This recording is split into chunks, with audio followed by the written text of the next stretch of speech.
ദ്വാപരയുഗത്തിൽ പാണ്ഡവർക്കും പാഞ്ചാലിയോടും ഒപ്പം സ്വയം ഭഗവാൻ ശ്രീകൃഷ്ണൻ ഉണ്ടായിരുന്നിട്ട് പോലും അവർക്ക് അവരുടെ ജീവിതത്തിൽ പലതും പൊരുതേണ്ടിയും കഷ്ടപ്പെടേണ്ടിയും വന്നിട്ടുണ്ട്.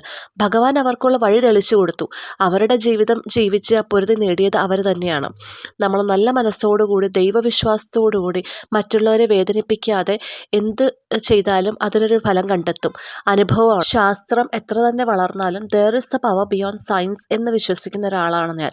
എനിക്കങ്ങനെ ഹിന്ദു ദൈവം, ക്രിസ്ത്യൻ ദൈവം, മുസ്ലിം ദൈവം അങ്ങനെയൊന്നുമില്ല.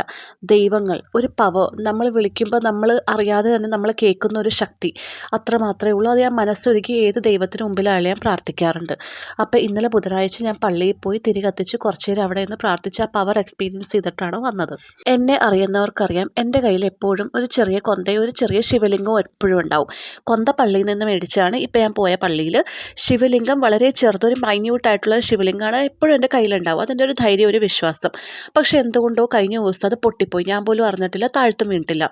അപ്പോൾ അത് ഞാൻ മേടിച്ച കടയിൽ നിന്ന് തന്നെ തിരിച്ച് മേടിക്കാനായിട്ട് ഞാൻ ആ കടയിൽ ചെന്നപ്പോഴേക്കും അവർ വെറുതെ തീർന്നു പോയെന്ന്, അടുത്ത ദിവസം കൊണ്ടുവന്ന് തരാമെന്ന്. എനിക്ക് ഭയങ്കര വിഷമമായി. അത് പൊട്ടിയപ്പോഴും വിഷമമായി, ഇപ്പോൾ കിട്ടാത്തപ്പോഴും അതിനേക്കാളേറെ വിഷമമായി. പക്ഷെ പിന്നെ എന്ത് ചെയ്യാന്ന് വെച്ചാൽ തിരിച്ചു പോന്നു. അപ്പം അത്രയേ ഉള്ളൂ. ടാറ്റാ.